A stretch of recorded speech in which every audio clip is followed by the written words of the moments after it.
So what exactly white does here is he captures the pawn because black has simply given up the pawn. However, so what exactly is black doing here is he is giving up a pawn, but in return he is going to get active pieces very soon. In this episode of Chess Openings Unlocked, we are going to understand a very interesting opening from the black side, which is known as the Benko Gambit. What all to do in this opening, what are all the things that we need to avoid, and all the things that you need to play this opening well are going to be discussed in this particular video.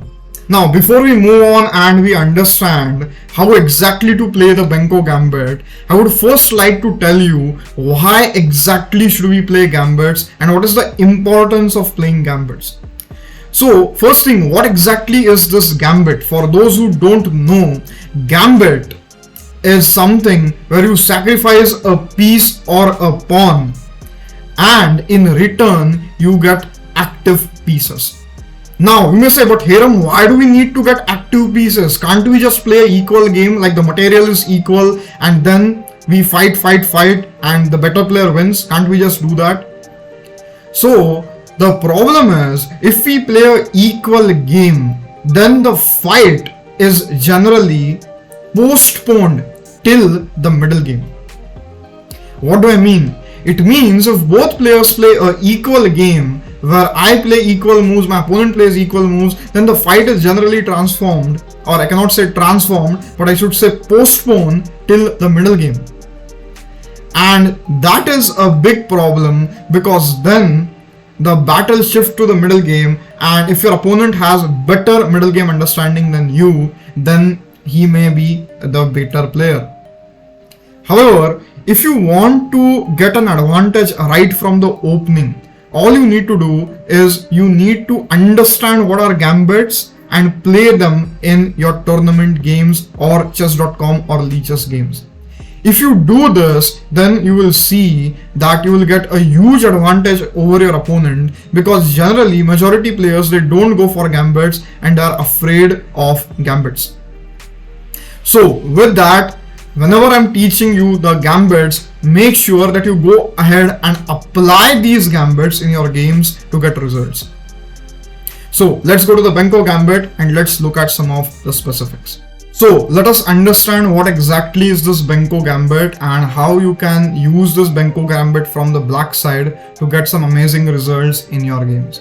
So it starts with the move d4, white plays the move d4, black replies with knight f6, white plays the move c4, and here black plays the move c5. And if you are watching this for the first time, if you are looking at this opening for the first time, you may feel like, oh, but isn't black giving a free pawn here? I'm like, white can't white just capture the c5 pawn for free? However, the point is, if white captures the c5 pawn here, then black has a lot of ways to reply. And the best way, according to me, is simply to play the move knight c6. And yes, black is a pawn down at the moment, but very soon black is going to play the move e5 and then he's going to capture the c5 pawn from the white side. So for example, let's say white plays knight f3, black will play e5, white plays e3, and now black will play bishop into c5. And if you see, white has 3 developed pieces, but black only has a single developed piece. And this makes black's position much better. And for that reason, you see majority of the players, they do not capture the pawn on c5 here, they simply play the pawn to d5. And here is where the Benko Gambit starts. Now here there are 2 main moves.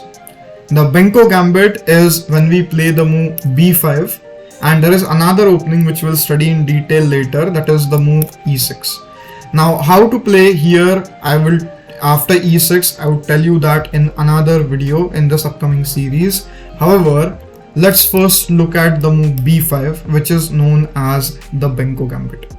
So what exactly white does here is he captures the pawn, because black has simply given up the pawn. So what exactly is black doing here is he is giving up a pawn, but in return he is going to get active pieces very soon.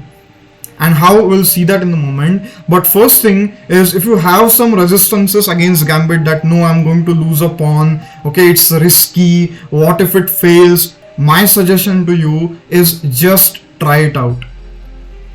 So you may say, what is Serum, but what if I lose the game? What if I lose, let's say 5-10 games?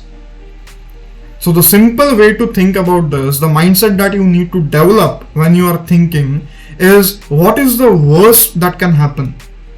So just think, what is the worst that can happen? Let's say like if I lose the game, then at least I would know how not to play a Gambit. And when I know how not to play a Gambit, if I play 10 such games, I know 10 different ways how not to play a Gambit. So the 11th time you play a game, you would definitely know how to play a Gambit. And that is exactly what we need to do when we are playing chess.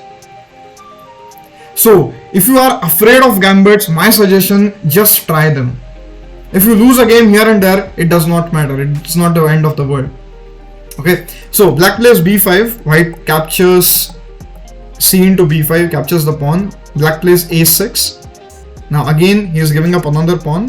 White plays b into a6, and here black plays the move g6. Now you may say, we have given up 2 pawns here. Why don't we simply capture bishop into a6? And that is certainly possible. You can simply take bishop into a6. That is not a problem. This is also a line. However, here black chooses another way. He plays the move g6 first, because he wants to make sure that if white plays the move b3, bishop b2, then black can counter it early on with g6, bishop g7. Also, you see this a6 pawn, I can capture it anytime. I can capture it with the bishop, I can also capture it with the knight.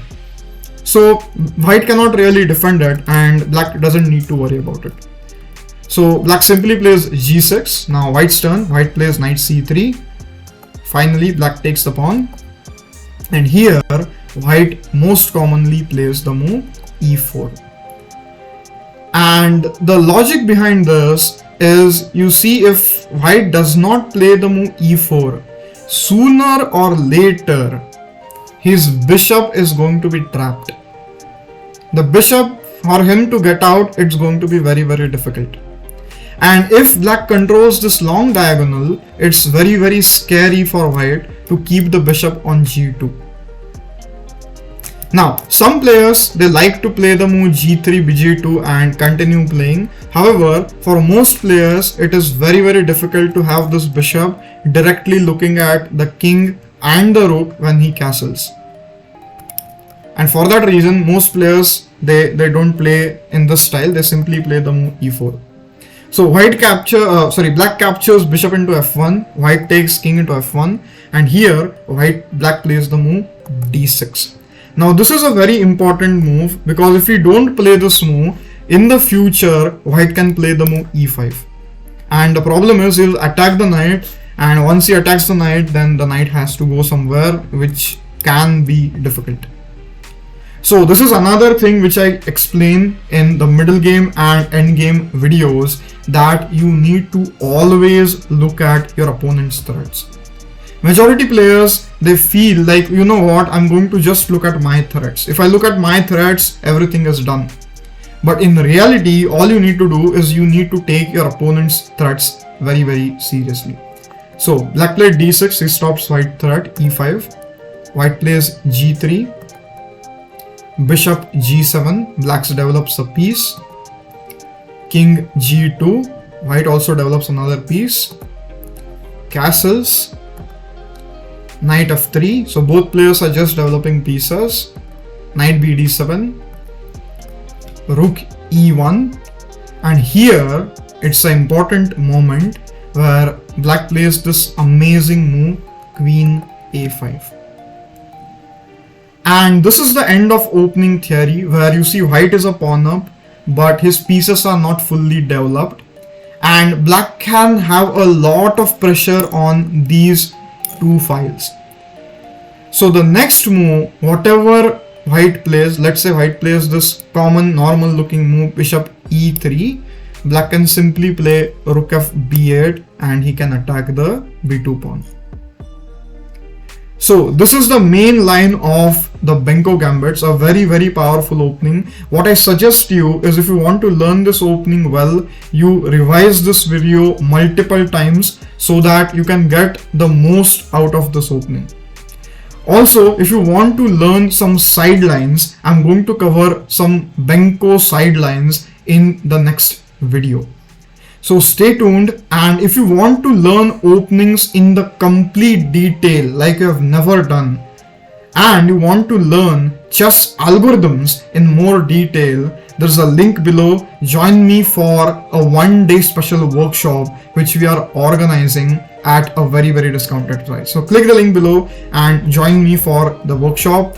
Till then, if you have not subscribed to my channel, click the subscribe button, hit the bell icon, and I will meet you in the next video, which is uploaded every single Tuesday, where we learn chess like never before. So thank you everyone, and I will meet you next time. Bye bye.